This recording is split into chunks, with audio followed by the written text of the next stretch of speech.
G'day, this is Dr. Damian Kristof, and I'm here at the NHAA Herbal Medicine Summit for 2022 in Sydney with FX Medicine, and I'm interviewing some of the attendees and some of the speakers of the weekend to get their key takeaways for the whole of the weekend. Join us, listen in, and learn a bit.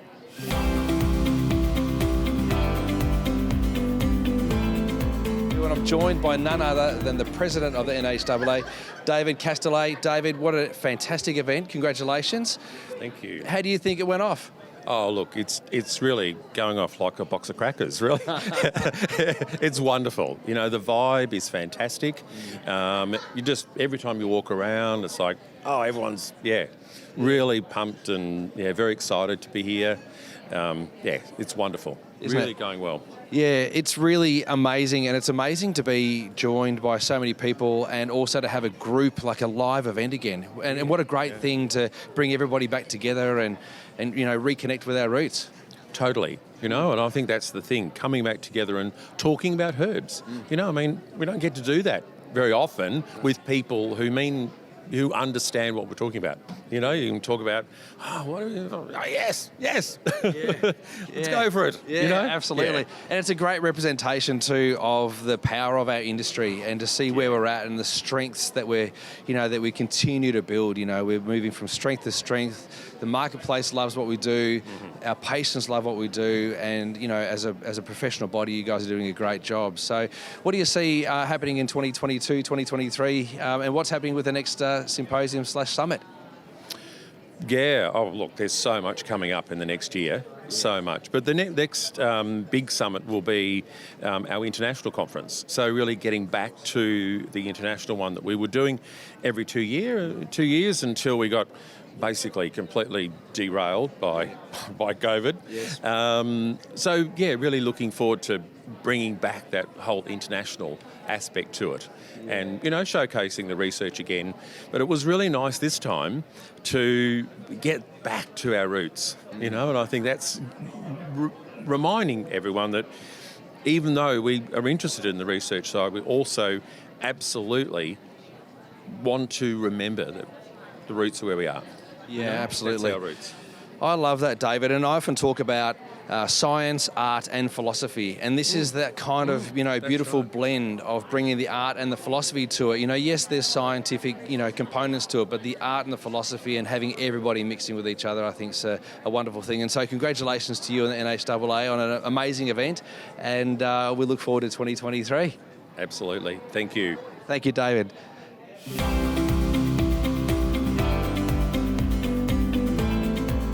And I'm joined with the beautiful Lesley Braun. What a champion she is. And we're going to ask her a few questions about the event. Hi, Lesley. How are you? And how are you going? Oh, I'm going great. Tell us, what did you present on and what did you love the most about your presentation? But what did you want people to get from your presentation today? I spoke about mental well-being because we released a book last year on that one, and so it's really close to my heart because I used to be asked a lot, particularly through COVID lockdowns, what do I do, what do I take, how do I deal with this? So I thought, time for a book. So talked about that. I talked about the spiral, the concept of the mental wellbeing spiral, and how down the bottom you've got the red zone, which is the serious bit. Then the middle bit's distracted, where most of us live. Top is peak performance. How can we help people go there? And then what are we doing ourselves? So talked about that. Talked about some herbs, some vitamins, some of the latest research, and hopefully gives everyone confidence to know how to use them really well and help their patients. So good. It's actually an amazing book and I love it. I actually got 2 copies of it and I gave one to one of my patients and they loved it. And, if you haven't seen the book or you haven't got the book, it's worth getting the book. But Lesley, we've been doing some work together with FX Medicine. I'm really enjoying it and loving it. And I know that the people who are listening to this and watching this right now will be loving it as well.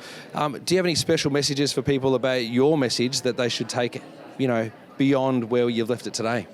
I think the key thing is that people need to look after themselves. It's one thing to give to others, but you need to make sure that you're full, basically. You're not on reserve, your tank is full, then you can give more to yourself, your family, your friends and your clients. And I think we forget that, so I think it's important. Dr. Lesley Braun, unbelievable. Thank you so much. Thanks for joining us. And you better go catch a flight. I do, thanks. Bye. Bye.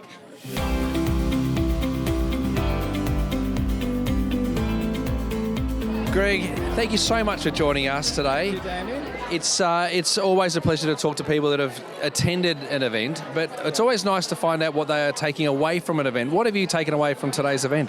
Well, the theme for this year's event is it's talking about how can naturopaths contribute to relief from disaster and also from trauma. So we're talking beyond personal trauma, but also community trauma. So there was a fantastic talk this morning that was really, really great with a panel of speakers.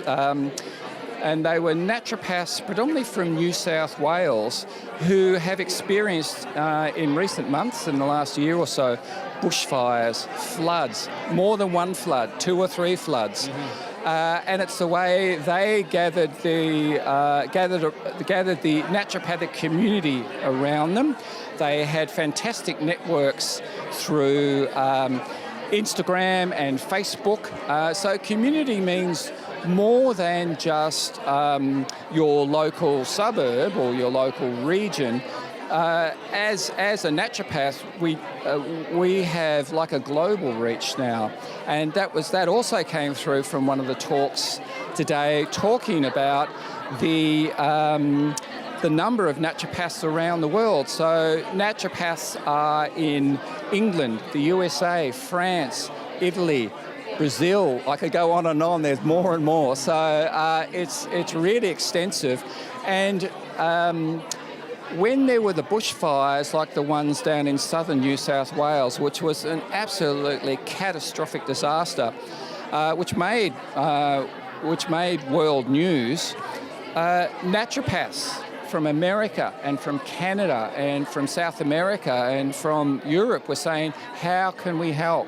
How can we contribute? So they sent over herbs, they sent over nutritional supplements. It was really quite amazing. So it was fantastic to hear that talk this morning.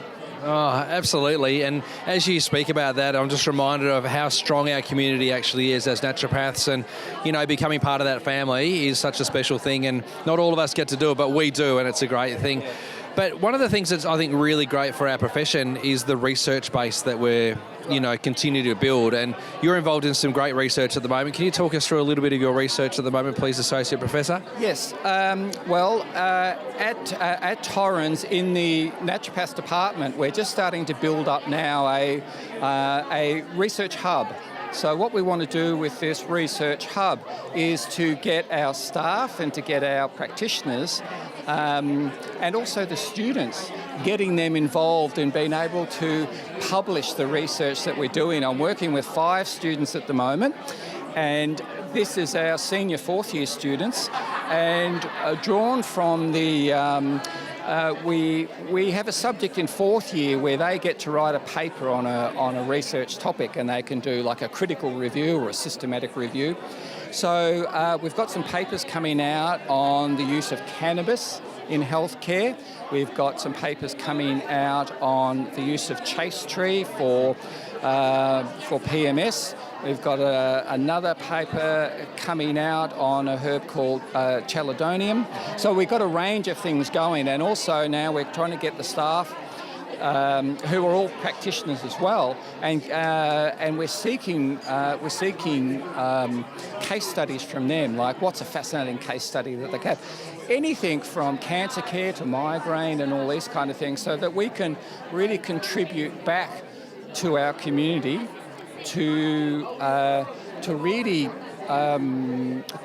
engender a sense of what's new and what's happening. Some of the research projects I'm working on at the moment, they're kind of diverse. One of them, I was just actually I'm writing a paper this week on it.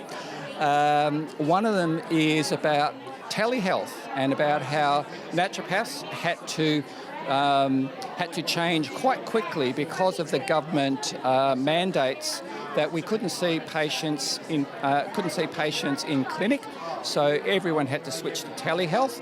So we put out a survey, and we're looking at the survey at the moment and going through the data, getting feedback from student practitioners in our college clinic and the supervisors of that clinic to see, okay, what were their experiences of being a telehealth practitioner, which is a really big change. And the results of that are showing that they actually had a really positive response to it, both the staff and the students.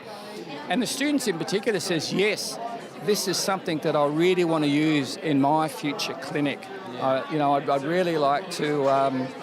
I'd really like to do this. And I'm speaking to a number of practitioners here today at the conference, and they said yes, they've actually stopped their face-to-face clinic, and they're mainly seeing patients online. So they've got patients from Berlin and New Zealand. Because people can just dial in. You don't have to be in that physical location. I think it's a really big change, and so we want to kind of, in our research, map that change.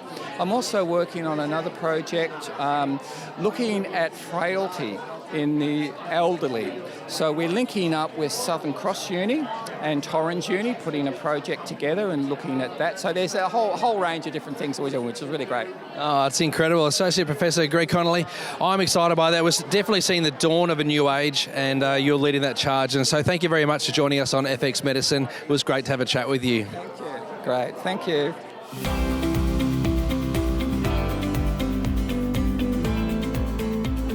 Hi guys, Dr. Damian Kristof here at the NHAA Herbal Medicine Summit for 2022, and I'm joined here by none other than the former Olympian herself, Nicole Hannan. She's a researcher these days, she's a naturopath these days and doing amazing things. So let's find out more from her as to what she's doing. Nicole, so great to see you. So great to be here. Thank you for having a chat. What's happening in your world? What are you up to these days? Oh gosh, I'm doing a PhD full-time, and I'm working with clinical trials at the National Centre of Naturopathic Medicine at Southern Cross University.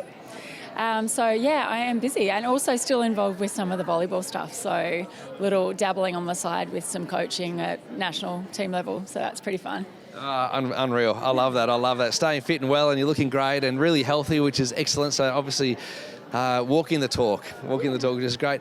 We were talking before off camera that you're researching EOE. I'm going to call it EOE, and you can say the big long word. Tell us more about that research. I don't blame you. Eosinophilic esophagitis is what it's called. So I got into this because my daughter actually has this condition. So I did my Master of Medical Research on that topic, looking at children who have it and trying to help them.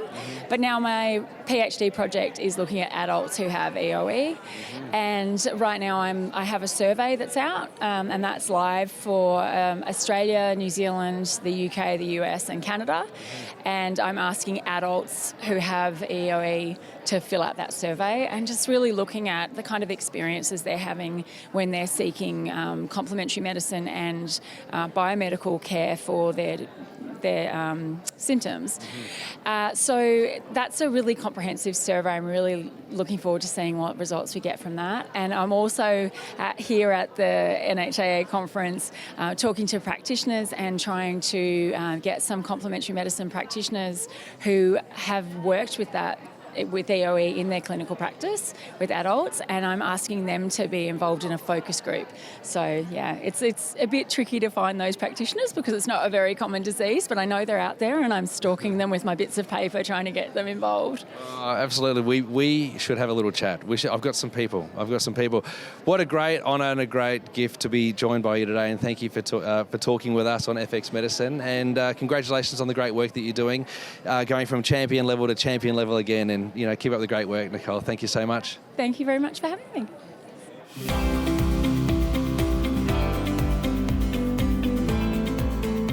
And Lisa's got a PhD in the health and wellness effects of organic diets, which I think is unbelievable. That's unbelievable. And you've come to this Herbal Medicine Summit to learn some stuff. What were your clinical pearls? What did you learn? Oh gosh, so much. I think one of the things I really love about these conferences is just everyone mingling together and supporting each other. It's such a kind of happy hug fest, which is, I've had many hugs. I know we've got to be socially distanced, but I really enjoyed, there was a talk earlier today, and she was talking about some of the environmental pollutants and things like that. But one of the things I think is really tricky in this space is that it's hard not to terrify people, but I think it was a really nice, positive approach to it, where it was really affirming, reminding people of some of the things that we need to think about, but also actually giving some practical recommendations for things we can actually control, which I think was a really nice approach.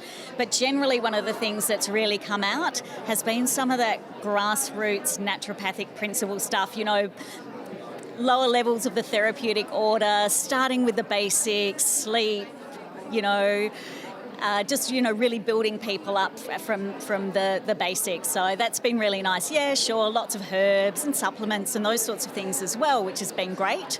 But I think some just really good reinforcement about the basic principles. So great, so great. Liza, one of the things I love to talk about is the science, the art, and the philosophy, right? Yes. And so this kind of event kind of brings you back to the philosophy and the art of it, doesn't it?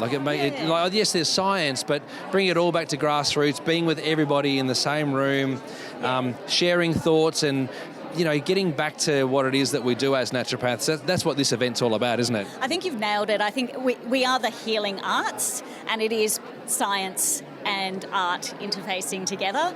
And if we just do the science, then we're treating the condition.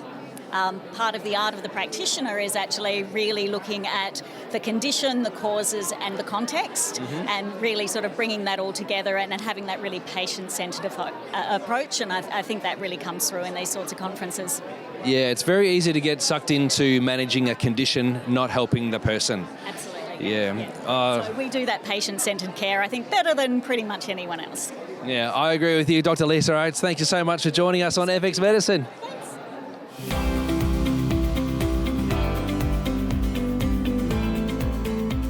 G'day, Dr. Damian Kristof here at the NHAA Herbal Medicine Summit for 2022, and I'm joined by Natalie Cook, and she's the director at Torrens University. Natalie, you do so many things. Tell us what you actually do. I get paid to work at Torrens University, and I'm the Director of Innovation, Industry and Employability. Wow. Mouthful. Yeah. Basically it means it's connecting our students while they're with us to best prepare them for their life after employability outcomes. And connecting with industry is a really, really important part of that.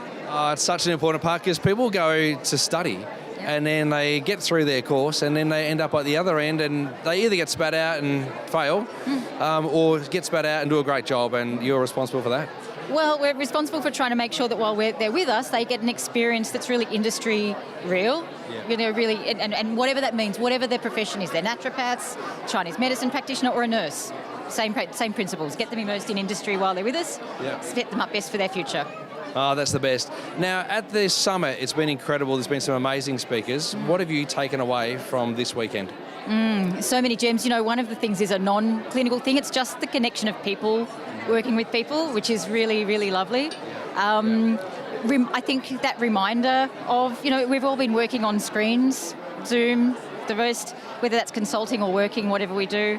And so just that seeing people in real life and hearing them speak is amazing. I just was in a session then with Dr. Jerome Saris talking about psychedelic plants as medicine, which is it's really interesting when you think about things that are so demonised because they're illicit drugs, but how powerful they can be when harnessed. Yeah, when used properly, absolutely. We actually, on FX Medicine, had an interview just recently with Dr. Adrian Lepesky and the professor, and they were talking about that very thing on FX Medicine. So this is great stuff. Are you going to flirt with a few little psychedelics at the summit? I can assure you I'm not. The best I might do is a little bit of caffeine, a little bit of resveratrol in my red wine, and that's where I'll draw the line. I love it. Natalie, thanks for joining us, and thanks for sharing your pearls of wisdom. My pleasure. Thanks, Thank you. Natalie. Bye.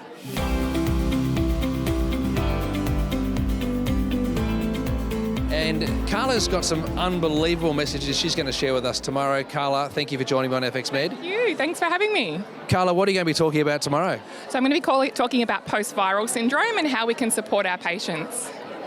Very topical right now. How can we support our patients without giving too much away? Yeah, so we can look at the drivers of these kind of post-viral syndromes and see a real trend of the type of things we need to look at, 8 to 10 drivers, and then some really great research to support what we can do as practitioners. Wowee. I want to be here. I want to come back for it. This sounds unbelievable. What are the sorts of things that you're going to be using to help these people out?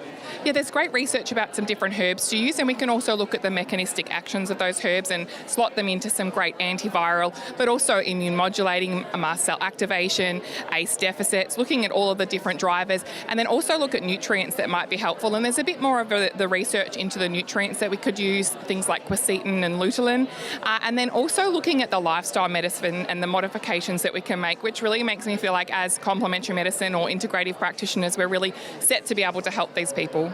Yeah, I love that. I love lifestyle medicine. That's fantastic. And what a great way to be able to train ourselves and be ready for people when they've had a longer issue with a viral infection. Yeah, seeing lots of it in clinic at the moment, and I think these people are getting told that their blood work looks good, and it's a great position to be in to be able to help them move forward and give them some hope.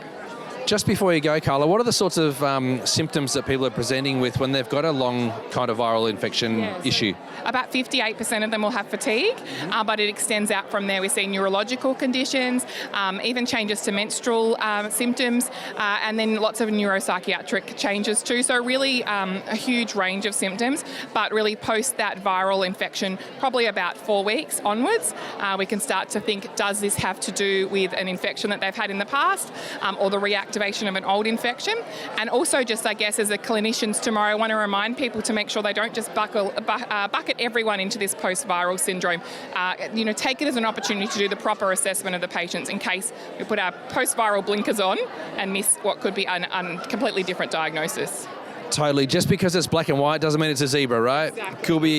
Could be a Collingwood supporter. Could be. Great one, yes. Could be. Thanks so much for joining us. It's really great to chat with you, Carla. Thank you. Thanks so much.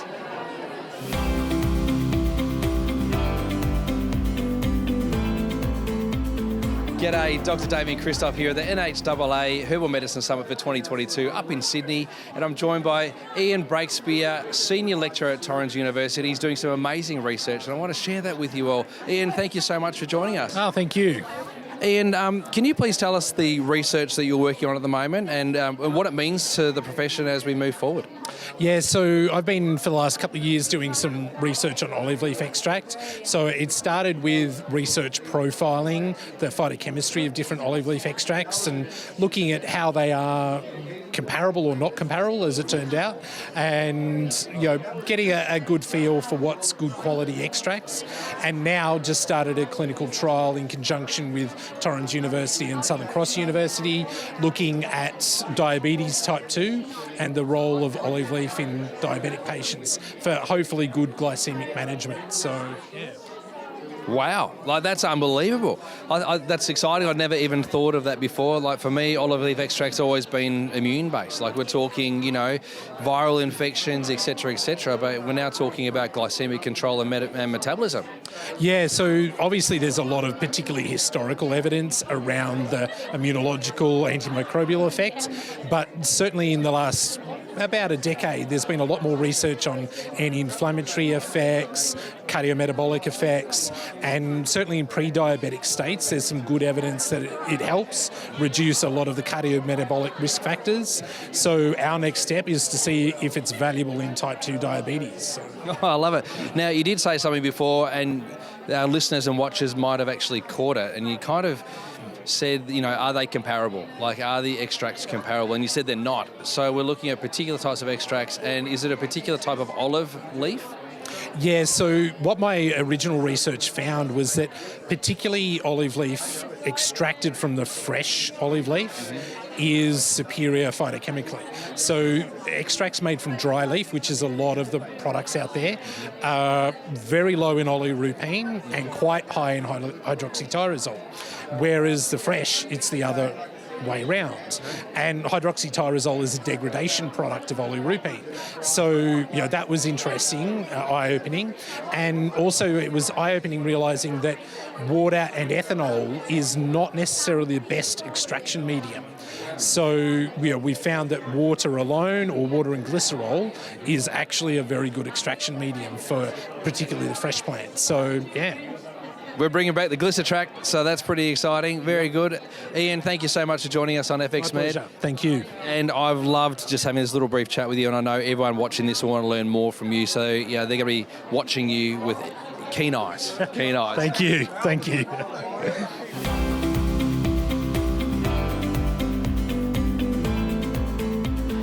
and we're going to be talking about community herbalism. Kerrie, Hello. how are you? I'm good, thank you very much. How did you go over the weekend?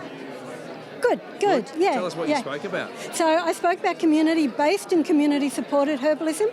So basically it's an extension of community herbalism where ultimately the community itself makes the decisions about their healthcare.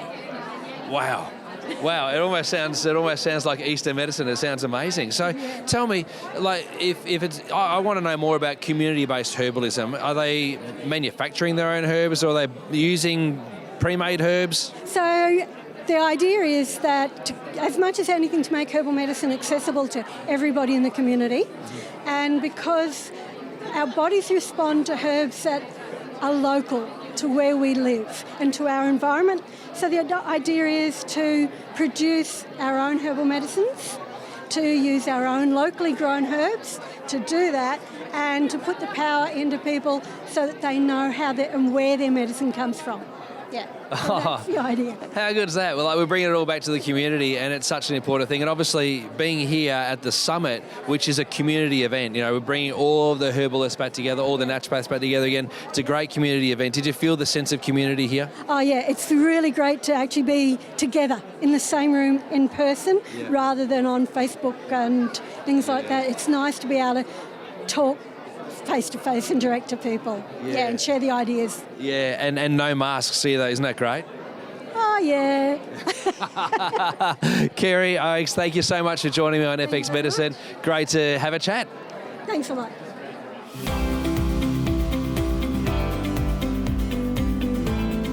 I'm joined here by Stephen Judge, naturopath in Surrey Hills, and I'm going to ask Stephen about how his experience was at the summit this year. G'day, Stephen. Thanks for joining us. No worries, pleasure to be here. Stephen, great weekend, massive weekend. What have you taken away from it so far? I guess it's just a reminder of, we have some pretty powerful therapies at hand to help people with, garden variety, health issues, but some pretty complex issues as well. I've been listening to a few talks today about fertility, planning, environmental toxicity and postnatal depletion, depression, suicide, pretty heavy topics and things that affect massive percentages of women and people. And, our profession and the tools we have, not just herbal medicine, but lifestyle medicine interventions, which are so accessible to people if they're educated well and they're made aware of, what is available to them. They're very powerful and hugely overlooked, and the whole conference so far has just been a really great reminder of these easily accessible but very powerful interventions we have to be able to educate people about, and it's inspiring.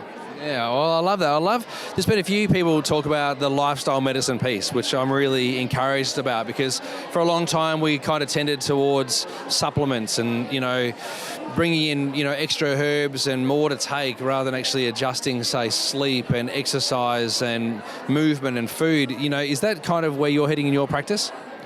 Definitely, yeah. I mean, before this conference, Aviva Rom this morning, Dr. Aviva Rom was talking about the importance of, regardless of what we're seeing in clinic, the importance of circadian rhythm and, really helping people to improve their sleep quality, because it just helps on all levels.